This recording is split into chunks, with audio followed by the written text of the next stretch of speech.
there is a moment in every great construction where the purpose quietly changes. At first, these buildings are meant to impress, then to protect, then, without anyone noticing, to compensate. This is not a story about haunted houses in the way people usually mean it. There are no jump scares here. No shadows crawling across walls, no legends designed to entertain. What you're about to see is slower than that, and far more uncomfortable. These are the homes of people who had already won, financially, socially, historically, and still felt compelled to keep building. Not out of need, but out of something harder to name. Across different centuries and continents, 5 mansions rose under the same invisible pressure. Each was meant to secure permanence. Each became something else entirely. What links them isn't architecture, it's motive. Most people will stop watching before we even get to the third door. They'll think they've seen enough. What happened in that bedroom of the third mansion is difficult to sit with. Not because it was unique, but because it wasn't. By the time we reached another house on this list, that moment felt restrained. That realization didn't come immediately. It only made sense after seeing how often power repeats itself when no one tells it to stop. That story will come later. For now, understand this. Every mansion you're about to see was built to protect something its owner feared losing. And every one of them failed. We begin in the United States, not because it came first, but because it perfected the illusion. A place where ambition scaled faster than restraint and success could grow large enough to hide its own cost. This is where the pattern begins.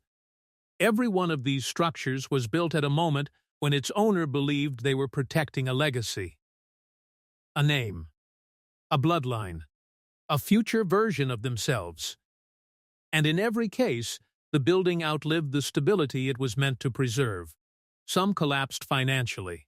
Some emptied emotionally. Some became prisons disguised as palaces. Mansion 1. Biltmore Estate. Primary darkness vector, Obsession Biltmore does not feel like a house. It feels like a decision that never ended. Set in the Blue Ridge Mountains of North Carolina, the estate announces scale immediately, not through threat, but through confidence. The approach is long, intentionally long. The road curves and delays arrival, stretching anticipation until the house finally appears, framed as inevitability rather than surprise. This was not meant to be stumbled upon. It was meant to be reached. And once reached, it was meant to overwhelm. Biltmore was completed in 1895 for George Vanderbilt, heir to one of the most powerful American fortunes of the era. Unlike European aristocracy, American wealth was still proving itself. It needed evidence. Permanence, a structure so large it could not be dismissed as excess. Biltmore answered that need. From the moment of arrival, the house does not invite exploration. It dictates movement. The central axis pulls you inward. The ceilings rise faster than comfort allows. Rooms expand before familiarity can form. This is not hospitality. It is assertion. Biltmore Estate contains over 250 rooms, including 35 bedrooms, 43 bathrooms, and 65 fireplaces. The estate originally encompassed more than 125,000 acres. Construction required over 1,000 laborers, many working continuously for years. The house includes its own indoor pool, bowling alley, and vast service infrastructure hidden behind walls.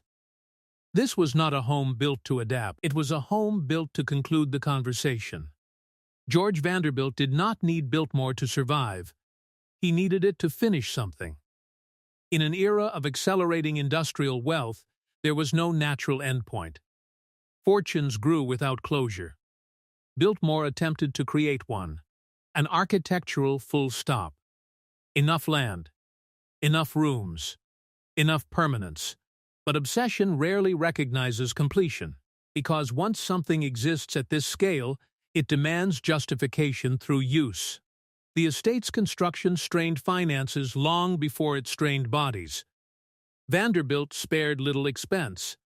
Materials were imported. Specialists were retained.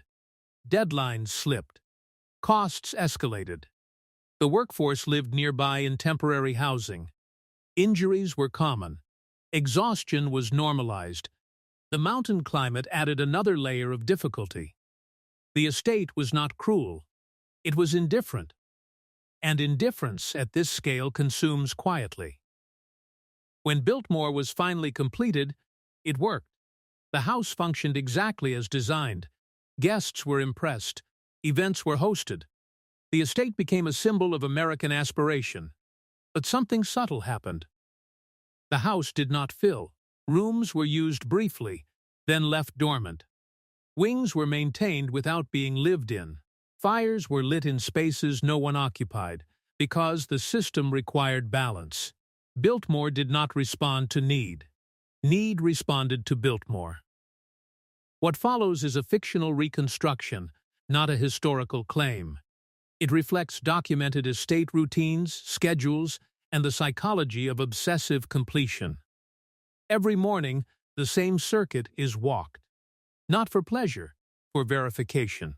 A man moves through rooms that were perfect yesterday and must remain perfect today. He does not linger. He checks alignment, temperature, silence. He notices details no guest ever would. A curtain slightly misdrawn, a door closing too slowly, a corridor holding warmth longer than expected. Corrections are issued quietly. Staff adjust without discussion. There is no anxiety, only vigilance. The house must not decay, not materially, not symbolically. Any flaw suggests that the project is not finished, and if it is not finished, then the purpose remains unresolved. The walk repeats tomorrow, and the next day, and the next, not because the house is failing, but because it might. Biltmore was expensive to maintain from the moment it opened. The estate's size demanded constant staffing, constant repair, constant energy. Over time, the Vanderbilt fortune began to thin, not vanish, but strain. Economic shifts, taxes, and changing social norms reduced the logic of maintaining such scale. The house did not shrink to fit reality. Reality shrank around it. Rooms closed. Land was sold. Operations scaled down. The obsession that built Biltmore could not protect it from time. Large portions of the original acreage were sold or repurposed. Entire sections of the house saw reduced use. The estate transitioned from private residence to managed legacy. This was not failure. It was adaptation under pressure. But adaptation feels different when the original intent was finality. Today, Biltmore survives through tourism. The house is preserved, curated, explained. Visitors move through controlled paths. Certain rooms remain closed. The scale is still impressive, but now it is instructional. The obsession has been reframed as ambition. The cost softened by distance. But traces remain. The house still feels alert, still oversized for intimacy, still resistant to rest. Biltmore teaches a foundational lesson for everything that follows. When obsession builds at full scale, it does not end when the structure is complete. It transfers into maintenance, into control, into fear of decline. The house stands because it must, not because it wants to. And that is the first darkness in this investigation, a home that can never be allowed to feel finished. The Biltmore estate is often described as an achievement of ambition. What it most clearly demonstrates, however, is mistrust, specifically mistrust of time. George Vanderbilt did not build simply to inhabit. He built to outrun the inevitable decay of human memory, the entropy of social validation, and the fleeting nature of wealth. Money could be generated in a lifetime. Cultural legitimacy took generations. Biltmore was an attempt to preempt impermanence by constructing a world faster than time could respond. For a brief moment, the strategy worked. Visitors entering the estate perceive the illusion of permanence. The stone fades, the vast forests, the chandeliers sparkling above marble floors. The land itself is a buffer. Forests are not merely scenery, they are insulation, absorbing the noise of a world beyond the estate. Roads bend away. Villages are distant. The estate does not belong to its surroundings, it replaces them. Inside, the illusion continues. Circulation is deliberate. Servants remain invisible unless summoned. Systems hum quietly. Visitors see only beauty, labor is hidden. Consequences are deferred. The house, even when unoccupied, never pauses. Pipes age, wood creaks, stone shifts. Someone must always manage the mechanics of permanence, and in that requirement lies the subtle trap: the estate defines those who manage it. Identity begins to erode, not physically, but narratively. Decisions are no longer about desire, but about continuity. What can remain open? What must never fail? Biltmore does not collapse under debt or external pressure. It thins under attention. Each decade demands more oversight, more reenactment. When it opens to the public, the estate stabilizes, its purpose reframed, demonstration rather than habitation. Visitors now witness ambition fossilized in stone, but the house remains vigilant, negotiating time without ever accepting it. Its walls are exhausted. Its silence speaks not of triumph, but of a fear that outlived the life that created it. Within this shell of grandeur, I imagine a fictional figure, a night watchman wandering the hallways at dusk. He walks corridors where chandeliers sway gently from unseen drafts, hearing only the distant drip of water in pipes. He moves carefully, aware that even a misplaced footstep could echo too loudly. Somewhere, a locked door vibrates slightly, as if the house itself breathes, waiting for someone long absent to return. In his journal, he writes not of ghosts, but of procedure, the quiet, relentless insistence of stone. Mansion 2. The Carson Mansion. Where wealth learned to bleed the house appears suddenly. One moment the street feels ordinary, quiet, residential, unremarkable, and the next, it rises out of the fog like a challenge. Spires, turrets, angles that refuse symmetry. A silhouette so aggressive it feels intentional. The Carson Mansion was never meant to blend in. Built in the late 19th century in Eureka, California, it wasn't designed to impress neighbors, it was designed to dominate them. To announce that one man had won a brutal economic war and wanted the landscape to remember it. William Carson made his fortune in timber. Not refined lumber, not decorative woodwork, but raw extraction. Entire hillsides stripped, rivers rerouted, forests erased and converted into profit. By the time the mansion rose above the fog line, Carson's wealth had already reshaped Northern California. What he built next wasn't a home, it was a declaration. The structure itself defies logic. Multiple architectural styles collide in one body, Queen Anne excess layered with Gothic severity and industrial confidence. Nothing aligns cleanly. No single perspective makes sense of it. That confusion was intentional. Carson did not want harmony. He wanted presence. The mansion rose in the 1880s with a level of extravagance that even seasoned builders found excessive. Towers climbed without structural necessity. Rooflines folded into one another. Decorative elements were stacked until ornament became weight. This wasn't about comfort. It was about dominance made visible. The cost was staggering for its time. Lumber that could have built entire towns was poured into one private residence. Craftsmen were brought from across the country. Some stayed, some didn't. Records show accidents on site. Injuries dismissed. Work continuing without pause. The house went up fast, not because it was easy, but because time itself had become an enemy. Carson wanted the building finished while he could still see it, because even as the mansion rose, something else was already eroding. The timber industry that built Carson's empire was devouring itself. Forests vanished faster than they could regenerate. Laws tightened. Labor costs climbed. Profits narrowed. The same system that made him powerful was quietly turning against him. Inside the mansion, luxury continued uninterrupted. Imported wood, hand-carved staircases, rooms layered with details so dense the eye couldn't rest. The house demanded attention and never gave it back. But something changed once it was complete. Carson didn't enjoy the house the way people expected. He didn't host lavish gatherings. He didn't showcase his success. Instead, he withdrew. Rooms went unused. Curtains stayed drawn. The mansion became less a residence and more a shell, impressive, silent, and strangely tense. Locals began to talk. They said the house felt wrong, that the angles confused you, that voices didn't travel the way they should. That sound bent strangely inside its walls. Some claimed workers refused to return after dark. Others spoke of a particular room, high in one of the towers, where no one stayed for long, not because of anything visible, just a pressure, a feeling that made people shorten their visits without knowing why.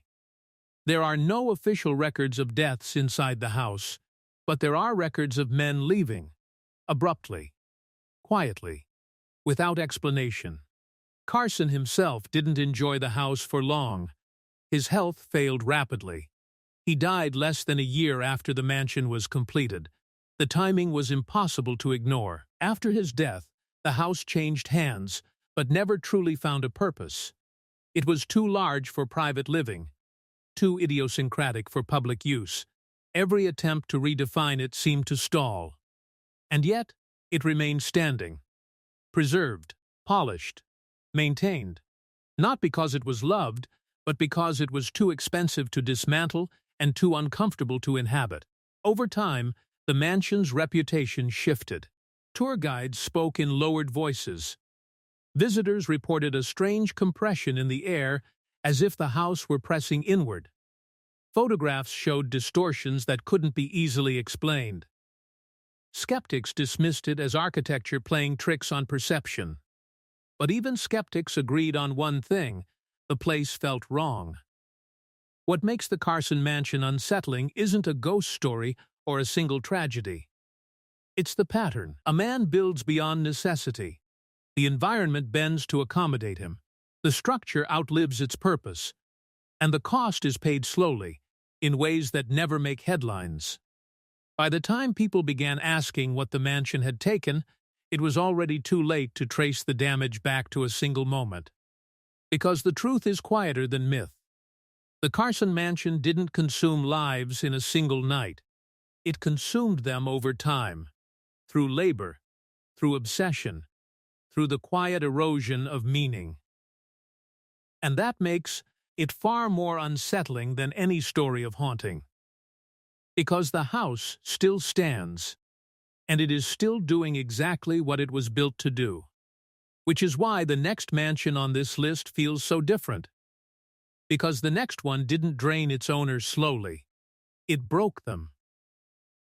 And what happened inside one specific bedroom there is still difficult to describe, not because it was violent, but because of how ordinary it was. Mansion 2. The Carson Mansion, where wealth learned to bleed the house, does not announce itself politely. It rises out of the landscape as if it has pushed everything else aside to make room. Rooflines collide at unnatural angles, turrets climb without symmetry, windows multiply without rhythm. It looks less like a home and more like a thought that refused to stop expanding.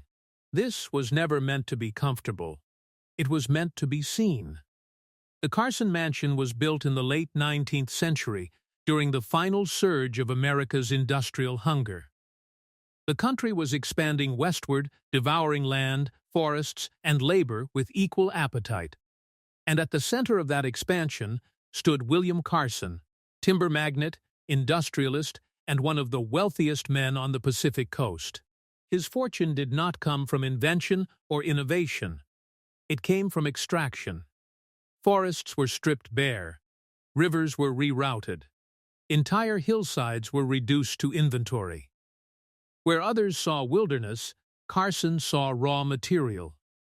And when the money arrived, fast, overwhelming, and nearly uncontrollable, he chose to transform it into something permanent. Not a home, a statement. Construction on the Carson Mansion began in the 1880s at a scale few private residences had ever attempted. More than 100 rooms, towering spires, hand-carved woodwork so elaborate that entire teams of craftsmen worked on single staircases for months. This was not efficiency. This was declaration. Every architectural decision broadcast dominance. The house rose above the town physically and symbolically, a reminder of who controlled the land, the labor, and the future. But even in its early days, the mansion behaved strangely. Workers described a sense of pressure inside the structure, not fear, exactly, but disorientation. Corridors didn't align the way they should. Sounds traveled unpredictably. Voices carried upward, but never back down. It was as if the building had been designed without concern for human comfort. Because it had. Carson was not building a home to live in. He was building a monument to control. And like many monuments built too quickly, it began to show cracks almost immediately. As the mansion neared completion, the lumber industry began to shift. The forests that had fueled Carson's wealth were thinning. Public pressure mounted. Regulations tightened. Profits slowed. The house, however, did not slow down. It demanded constant labor, constant maintenance, constant money. What should have been the culmination of success became a machine that consumed it. Those closest to Carson noticed changes. He withdrew from public life. He spent more time inside the mansion, less time managing his empire. Conversations shortened. Decisions came faster, with less explanation. He began to sleep in different rooms, sometimes changing locations without warning. Servants were instructed to prepare spaces that were never used. And then, quietly, people began to leave. Not in protest, not dramatically. They simply didn't come back. Some said the house felt oppressive. Others claimed the atmosphere shifted depending on the time of day. A few spoke of headaches, disorientation, or the feeling of being watched, not by something supernatural, but by the building itself. No one could explain it cleanly, and no one wanted to linger long enough to try.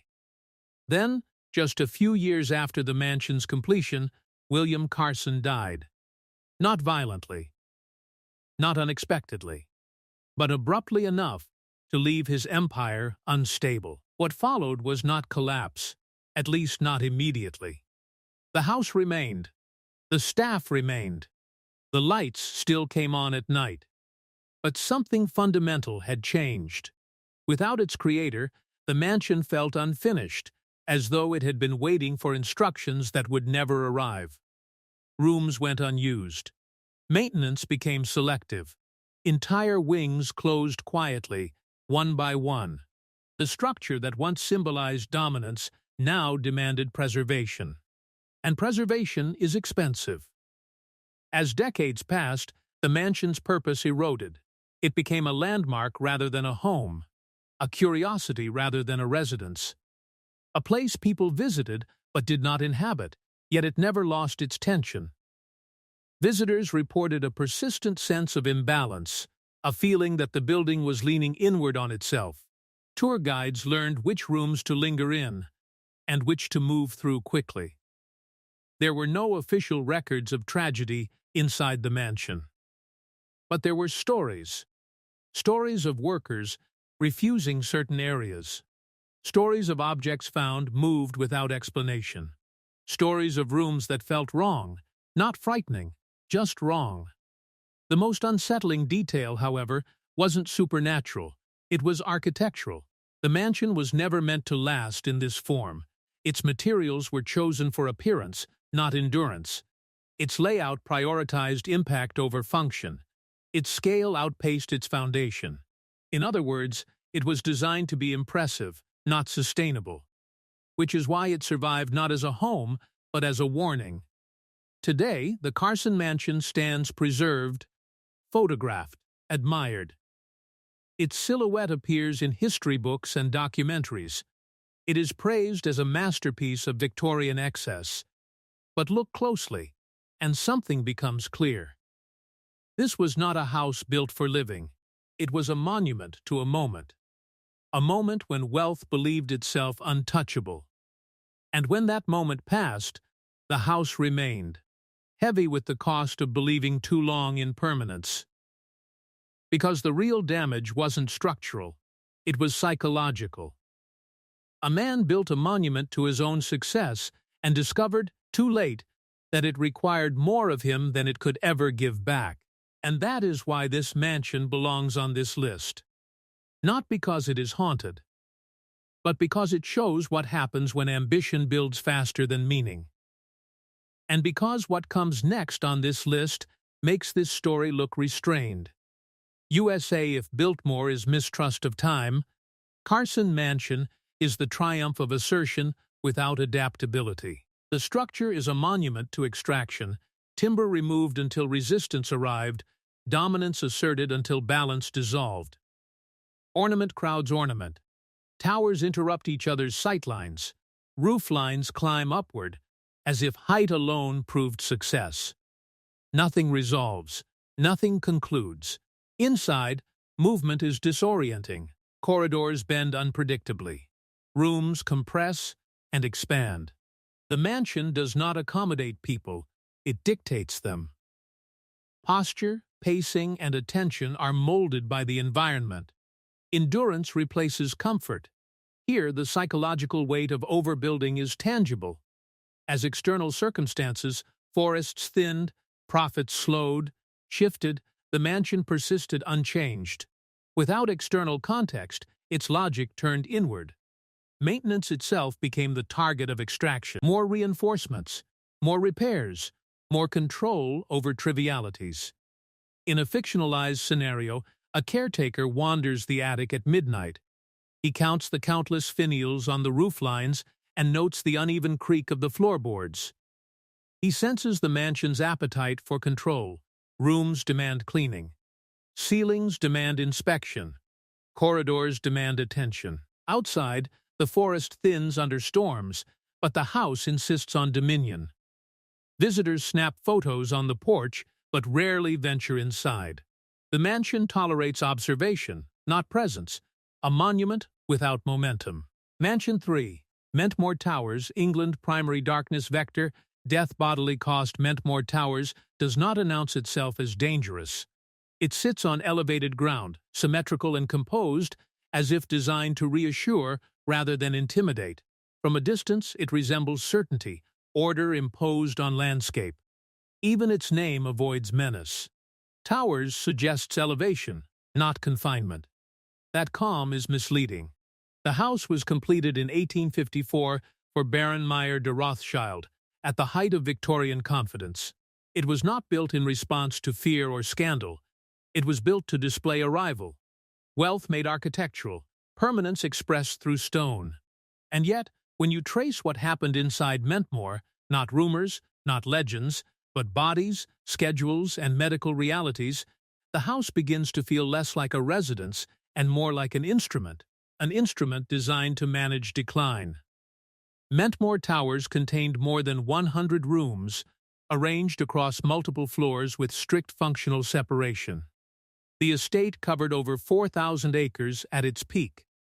Construction required hundreds of laborers, many working seasonal contracts, without modern safety standards. The house included separate servant staircases, isolated service corridors, and bedrooms deliberately positioned for containment rather than comfort. Heating was uneven. Ventilation was inconsistent. Bedrooms, especially upper-floor private chambers, were designed to be warm, still, and quiet. In Victorian medical thinking, those conditions were not flaws. They were treatments. By the mid-1800s, illness was not managed openly. It was managed spatially. Wealthy households like Mentmore treated sickness as something to be placed correctly. Bedrooms were selected based on airflow theories, sun exposure beliefs, and social optics. A person did not simply become ill. They were relocated. Mentmore's upper bedrooms were ideal for this purpose. Removed from public rooms, distant from noise, accessible without crossing reception areas. Records show periods when certain wings of the house were functionally closed off, not abandoned, maintained, but unused. Furniture covered, curtains drawn, fires kept low but constant. The reason is never stated directly. It does not need to be. The physical cost of Mentmore was paid early. Laborers worked long hours with limited protection. Falls were common. Illness spread easily through shared housing. Deaths during construction were not unusual enough to warrant documentation beyond payroll interruptions. This was normal. But the more disturbing bodily cost came later, after the house was finished, admired, and photographed. Because Mentmore was not merely a house people lived in, it was a house people were kept in. The bedroom is warmer than the rest of the floor. That is intentional. The fire is kept small, never roaring, but never allowed to die. The air is thick, unmoving. Curtains remain drawn even during the afternoon, because light was believed to agitate the body. The bed is positioned away from the door. Not centered. Offset, so that when someone enters, the person inside does not see them immediately. This was considered calming. The person in the bed has not left the room in weeks, perhaps months. Their meals arrive quietly. Their linens are changed without conversation. The chamber pot is removed without comment. There is no screaming. There is no violence, only routine. A physician visits occasionally. He does not sit. He stands near the foot of the bed, checks the pulse, asks questions that do not require answers. His notes are brief. Rest, warmth, no exertion. Downstairs, dinners continue. Music plays. Guests comment on the symmetry of the house. Someone mentions how peaceful the upper floors must be. No one uses the bedroom once it is empty. Not immediately. The bed remains. The fire is reduced. The door stays closed, not locked, just unused. Not because something terrible happened there, but because nothing dramatic did, and that is what makes it difficult to sit with. By the time you reach Mentmore in a list like this, you expect escalation, you expect spectacle, but Mentmore offers death to point to, scandal to resolve. There is repetition.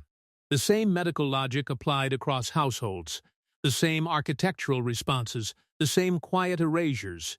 Bedrooms like this existed across England. Mentmore is not infamous because it was worse. It is unsettling because it was typical, executed at a higher level of refinement. This is where shock dissolves into recognition. Mentmore functioned exactly as intended. It hosted royalty. It displayed art collections of extraordinary value. It impressed visitors without revealing strain. That is the moment the story should have ended well. But houses built to manage bodies eventually outlived the bodies they were designed to contain. After the Rothschild family no longer required Mentmore, the house entered a new phase. Ownership changed. Purpose blurred. In the 20th century, Mentmore was used for military intelligence training. Soldiers moved through the same corridors once designed for servants. Bedrooms, once intended for rest, became functional spaces. Later, the house was abandoned. Not ruined, not destroyed, simply unused. A structure designed for constant control does not adapt easily to emptiness. Despite its significance, Mentmore was sold in the 1970s for a fraction of its cultural value. Its contents were dispersed. Its future became uncertain. The house stood intact but purposeless. Rooms preserved without occupants. Bedrooms with no reason to remain warm. The cost here is not financial alone. It is historical. When houses like Mentmore lose their function, what disappears is not just ownership, but memory of how normal this all once was. Today, Mentmore Towers remains visually impressive. Tourists admire it. Architects study it. Photographs flatten it into beauty. But standing inside, something becomes apparent. The house does not feel haunted, it feels managed, as though it is still waiting for instruction, still calibrated for control. The bedroom doors close easily. The air stays still longer than expected. And once you realize why those rooms were designed that way, the discomfort does not spike. It settles. This is why Mentmore is difficult to sit with. UK Mentmore Towers introduces a quieter, more insidious darkness, administration perfected. Here, decline becomes policy. Nothing explodes, nothing collapses. Discomfort is absorbed, processed, and routed correctly. Layouts are rational. Circulation is controlled. Visibility is selective. Fictionalized accounts deepen the eeriness. Imagine a governess in the 1880s who notices a frail child coughing in the nursery. She follows protocol precisely, the physician is summoned, the medications administered, the child isolated. There is no drama. The family continues their conversations in the library as if illness were an event on a different plane. The child does not scream. The house absorbs the harm without complaint. By the time the governess realizes the depth of systemic control, she understands no one individual is accountable. Harm is procedural. Mentmore embodies moral distance. Every action is normal. Decline does not demand intervention because the thresholds are invisible. Its refinement conceals the administrative machinery that perpetuates the system. Those who inhabit it are trapped procedurally, not physically. Over decades, this invisibility creates thinning. People become absent without leaving, remembered less, expected less. The mansion's horror is in its success. Mansion 4, Falaknuma Palace, India Primary Darkness Vector, Isolation/Abandonment. Falaknuma Palace was never meant to feel close to anything. It rises above Hyderabad on a hill deliberately chosen to separate ruler from city, command from consequence. From below, the palace appears to float, balanced, symmetrical, impossibly distant. The name itself reinforces the idea. Falaknuma, mirror of the sky. This is not a house that meets people where they are. It demands assent. And once you understand how that assent functioned, not symbolically, but practically, the palace begins to feel less like a residence and more like a mechanism of distance. Distance as governance. Distance as protection. Distance as erasure. Falaknuma was completed in the late 19th century for the Nizam of Hyderabad, one of the wealthiest individuals in the world at the time. It was not constructed to solve a problem. It was constructed to prevent proximity. From the palace, the city is visible, but unreachable without effort. The climb itself filters who arrives. Servants, officials, guests, all experience separation before entry. This matters because isolation does not begin inside the walls. It begins on the approach. Falaknuma Palace contains over 60 rooms, including multiple reception halls, private suites, and service wings deliberately segmented from royal spaces. The palace sits approximately 2,000 feet above sea level, commanding panoramic views. Construction spanned nearly a decade, involving craftsmen brought from across regions. Its library housed thousands of volumes, including rare manuscripts never intended for public access. Every element communicates abundance. None communicate intimacy. The palace was never crowded. It was curated. The Nizam did not need Falaknuma to govern. He needed it to withdraw.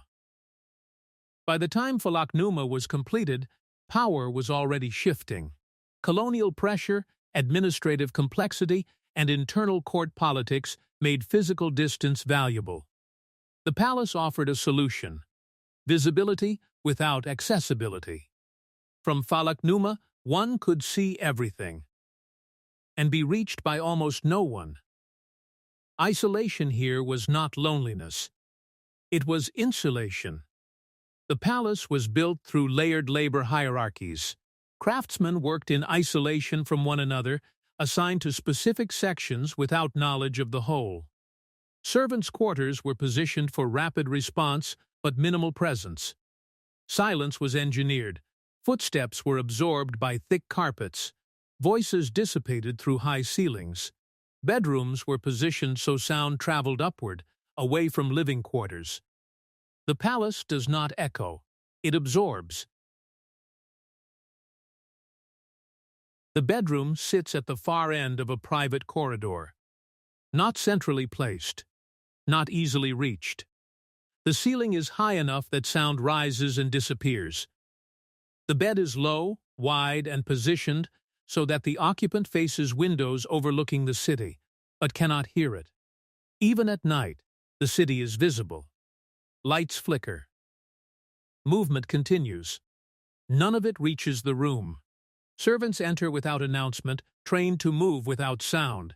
They adjust linens, refill lamps, leave. Conversation is unnecessary. Everything has already been decided elsewhere. The occupant spends long periods alone, not unattended, but unaccompanied. There is a difference. Meals arrive precisely on time. Medical attention is available instantly. Entertainment can be summoned. And yet, nothing arrives uninvited. The isolation is complete but comfortable. When illness comes, it does not disrupt routine. The bedroom becomes a holding space. Physicians consult quietly. Decisions are made outside the room. The bed remains where it is. The windows stay open. The city continues below.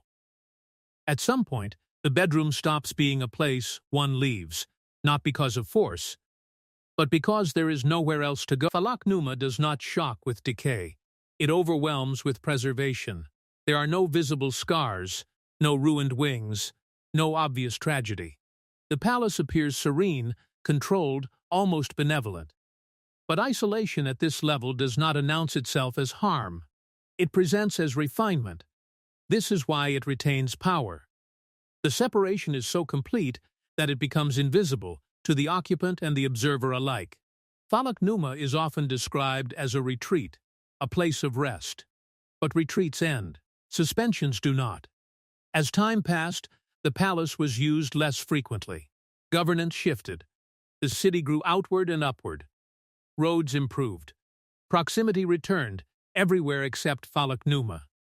The palace remained elevated while relevance moved on. This is where isolation transforms. What once protected now disconnects. After the princely era ended, Falaknuma entered a prolonged period of disuse. Entire wings were closed. Rooms remained furnished but untouched. Staff presence dwindled. The palace did not decay quickly. It simply waited. Isolation, once intentional, became structural. A house designed to be removed from daily life cannot easily rejoin it. Unlike houses that fall into ruin, Falaknuma resisted collapse.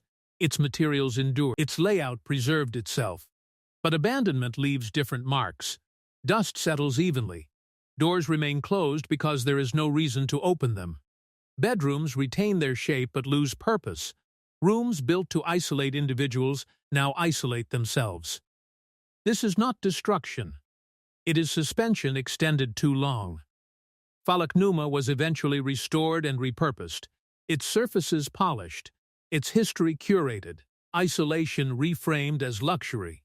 Guests now pay to experience separation, to be elevated above the city, removed from noise, enclosed in quiet. The mechanism still works. But something lingers. The corridors are still long, the bedrooms still distant, the silence still engineered. And once you understand that this silence was never accidental, the experience changes. Falaknuma teaches a different lesson than decay or death. It shows what happens when power perfects separation. When architecture removes friction so completely that human presence becomes optional. The palace does not feel empty. It feels paused, as though it is still waiting for someone who no longer needs it. And that is the quiet cost of isolation taken too far. A house that survives its era, but not its purpose. India Falaknuma Palace does not simply rise over Hyderabad. It hovers, a sovereign silhouette suspended between earth and sky. Unlike other royal residences that celebrate visibility, this palace celebrates distance. The hill on which it perches was chosen not for prominence alone, but for separation, a literal and figurative elevation above consequence. Visitors arriving from the city's congested streets feel a subtle shift the moment the palace appears above the horizon. The climb is deliberate, serpentine, testing both resolve and relevance. Only those prepared to ascend are deemed worthy of proximity.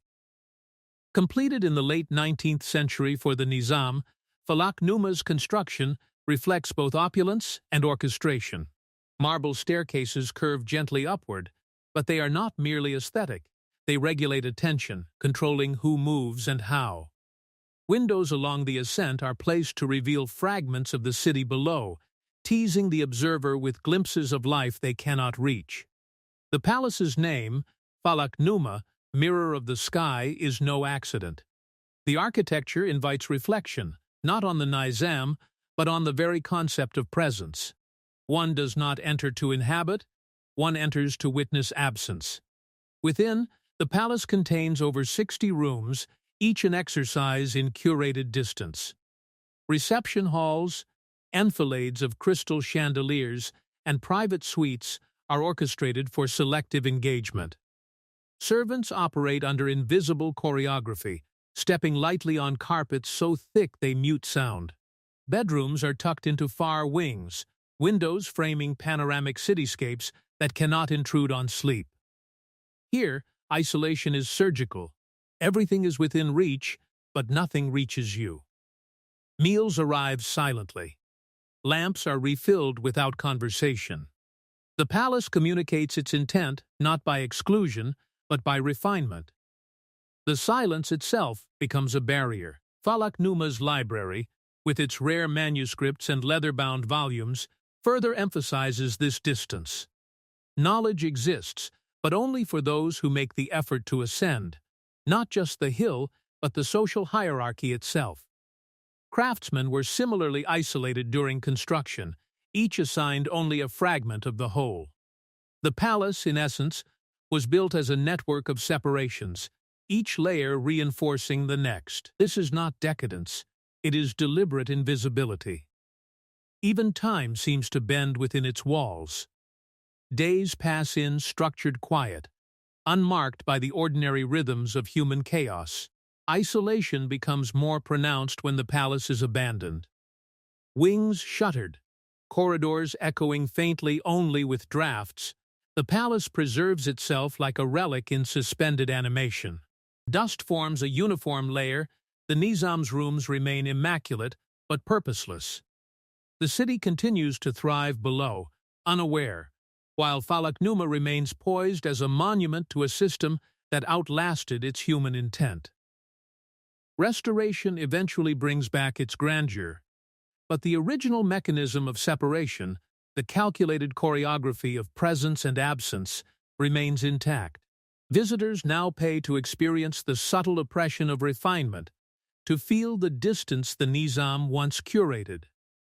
Yet the palace never truly forgets its purpose, elevation, surveillance, and the quiet orchestration of absence. Falak Numa teaches that power can be architectural, subtle, and invisible. Its walls do not shout, they calculate. Its silence is not empty, it is engineered. And long after the Nizam, long after relevance has shifted, the palace continues its quiet governance.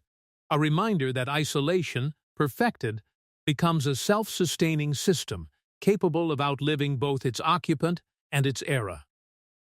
Mansion 5, Povedlia Island Quarantine Mansion, Primary Darkness Vector, Legacy Rot / Historical Erasure. Some places do not collapse, they are removed. Povedlia does not sit on a hill, it does not command a city, it does not present symmetry or elegance, it waits. The island lies in the Venetian lagoon, close enough to civilization to be seen, but far enough to be avoided. Boats pass it without slowing. Maps label it without explaining it. This is not accidental. Because Poveglia was never meant to be remembered as a residence, it was meant to be used up. From the water, the buildings look ordinary. Faded masonry, shuttered windows, a bell tower that no longer rings. There is no dramatic ruin, no spectacle. The discomfort comes from how close it is to Venice and how completely it has been erased from daily life. You do not stumble onto Povedia. You are diverted away from it. Over 160,000 people are estimated to have passed through Povedia during plague outbreaks. The island served as a quarantine station for centuries across multiple epidemics. Later, a psychiatric facility operated on site. The land itself is partially composed of human ash, the result of mass cremations. These are not legends, these are logistical outcomes. Poveglia functioned because it reduced human beings to units of risk.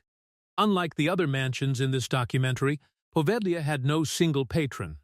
Its owner was necessity. Disease required distance, distance required space, and space required sacrifice. Poveglia became that sacrifice. It absorbed bodies so the city did not have to. The structures on Poveglia were never meant to last. They were functional, repeatable, replaceable. Rooms were designed for turnover, not recovery. Beds were temporary. Walls were washable. Bedrooms existed to contain time, not comfort. This is critical, because when architecture is designed for disposal, legacy cannot survive it. What makes Poveglia uniquely corrosive is not the volume of death associated with it, but the way responsibility dissolved there. On the island, no single authority was ever fully accountable. Orders arrived fragmented. Physicians answered to civic officials. Guards answered to schedules. Clerks answered to numbers. Each role was narrow enough to feel clean. Together, they formed a system where no one felt responsible for outcomes, only for compliance. This diffusion mattered, because when suffering cannot be traced to a person, it stops being argued with. It becomes procedural. The island did not need cruelty to function. It needed coordination. Even after the last official use ended, that logic remained embedded in the place. Attempts to reclaim or repurpose the island stalled repeatedly, not due to superstition, but because no clear narrative could justify its return. Poveglia had never belonged to families, communities, or traditions. It belonged to emergencies. And emergencies, once over, leave behind spaces no one knows how to inhabit. That is why Poveglia does not invite restoration the way other abandoned places do. There is nothing to recover, no original intention to honor, only infrastructure built for disappearance, waiting in silence, long after the need for it has passed. The person inside has been separated from their name. Records list symptoms, not identities. A bell rings somewhere outside the room. It does not signal danger, it signals process. If the occupant improves, they are moved. If they worsen, they remain. No one argues. No one resists, because resistance assumes future relevance. The room is cleaned quickly after it empties. Another person arrives. This is not cruelty, it is efficiency. And efficiency is what rots legacy fastest. Poveglia worked.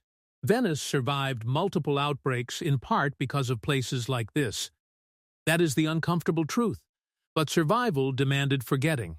Once the danger passed, there was no ceremony, no reintegration, no memorial.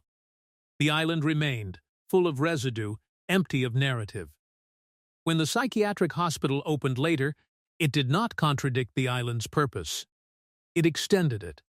People were still being removed, still being isolated, still being managed away from visibility. The island's function never changed, only the justification did. Today, Poveglia is abandoned, not reclaimed, not renovated, not converted into tourism. It exists in a limbo more final than ruin. The buildings stand, the stories do not. This is legacy rot in its purest form, when history decides something worked too well to remember. Obsession builds walls, money widens them, bodies disappear inside them. Isolation perfects them, and legacy erases what remains. These houses were not cursed, they were efficient. And efficiency, when applied to human life, leaves very little worth celebrating. There is a reason these 5 mansions do not collapse in the same way. None of them failed suddenly. None of them ended with fire, siege, or dramatic destruction. They thinned. Each one crossed a moment where its original justification quietly expired, and the structure kept going anyway. That is the danger zone. Because buildings do not know when they are no longer needed. People do. At Biltmore, obsession outpaced usefulness. The house kept demanding order long after the idea it was meant to complete had dissolved. At the Carson Mansion, dominance hardened into excess, and excess became weight, not just financial, but psychological. The house didn't turn on its owner, it simply kept asking more than he could give. At Falaknuma, separation perfected itself. Distance became so efficient that presence stopped mattering. The palace survived, but relevance didn't. At Poveglia, function erased memory entirely. The place worked too well, and when something works without compassion, history often decides not to look back. And then there is the 3rd mansion, the one people struggle to describe, not because it hides something unspeakable, but because it reveals something too familiar. That bedroom does not shock because of what happened inside it. It unsettles because it represents a system functioning correctly, a system where discomfort was managed quietly, where removal was polite, where the absence of drama was considered success. By the time you reach that moment in the film, the instinct is to feel let down, to expect more. And that reaction is the warning. Because once repetition dulls your response, power has already done its work. These mansions are often framed as achievements, tourist attractions, architectural triumphs, symbols of ambition. But ambition is only admirable while it still remembers limits. Each of these buildings was constructed by someone who believed permanence could be engineered, that stone, scale, and separation could freeze success in place. They were wrong. What they built instead were systems that continued operating long after the human reason for them had eroded. That is not haunting. That is inertia. And inertia is far harder to confront, because it does not announce itself as danger. Across centuries and continents, wealth followed the same instinct. If something feels unstable, build bigger. If something feels threatened, isolate it. If something feels unfinished, keep going. Architecture became a coping mechanism. And coping mechanisms do not ask whether they are still appropriate. They only ask to be maintained. That is why these houses feel wrong in the same quiet way. Not cursed, not evil, just uncorrected. In the Venetian lagoon, it hovers between visibility and irrelevance. A place so close to civilization it is ignored, so near to history it is forgotten. Unlike palatial homes, Povedlia's architecture was never meant to signal power or beauty. Its function was containment, practical, relentless, and efficient. Throughout centuries of plague outbreaks, Povedlia absorbed humans as matter, not as stories. Tens of thousands passed through its buildings, quarantined and catalogued, then removed. Later, the island became a psychiatric facility, extending the same logic: management before compassion. Beds were temporary, walls washable, and rooms functional. Individual identity dissolved into procedural compliance. Physicians, guards, clerks, each obeyed narrow directives, creating a lattice of responsibility so diffuse that suffering became depersonalized. Inhabitants existed as nodes in a system, rather than as humans. What makes Poveglia unnerving is not the deaths, nor the occasional tales of haunting. It is the perfection of its procedural silence. Even today, the island does not decay dramatically. Its masonry is faded, shutters hang unevenly, and a silent bell tower marks time that no longer matters. Dust settles evenly. Floors creak only when disturbed. Every corner seems poised, as if waiting for the next occupant, even though no one will come. History left no ceremony. Bodies were cremated, rooms were cleaned, the system continued. Legends often describe the island as cursed, haunted, or grotesque. But these are romanticizations. The truth is simpler and more unsettling. Poveglia functioned precisely as intended. Survival required erasure. The system operated without malice, and therein lies the terror. Efficiency does not require cruelty, yet it leaves scars. The island embodies legacy rot, a history so complete that memory itself cannot inhabit it. Over time, the island resisted reintegration. Attempts at restoration failed not due to superstition, but due to narrative impossibility. Poveglia belongs to emergencies, and when emergencies conclude, the spaces they leave behind are neither homes nor monuments. They are functional vacuums, holding traces of lives reduced to procedure, waiting silently for relevance that will never return. Visitors now glimpse its abandoned facades from boats, sometimes imagining ghost stories. The truth is quieter, more efficient. Poveglia is a lesson in systemized erasure. Power here was not exercised in grand gestures, but in subtle, procedural absence.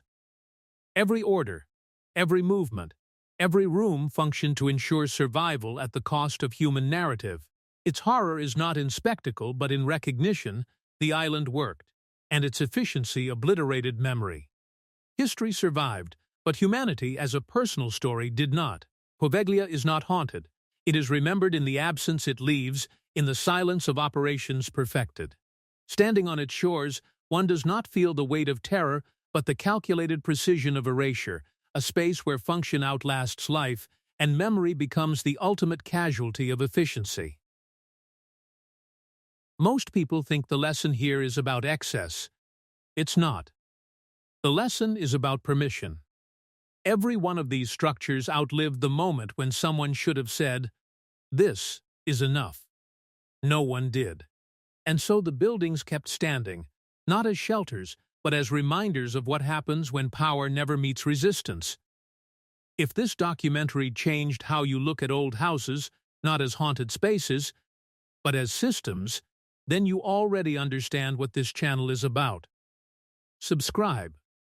Not for answers, but because some histories only stay buried when no one keeps asking why.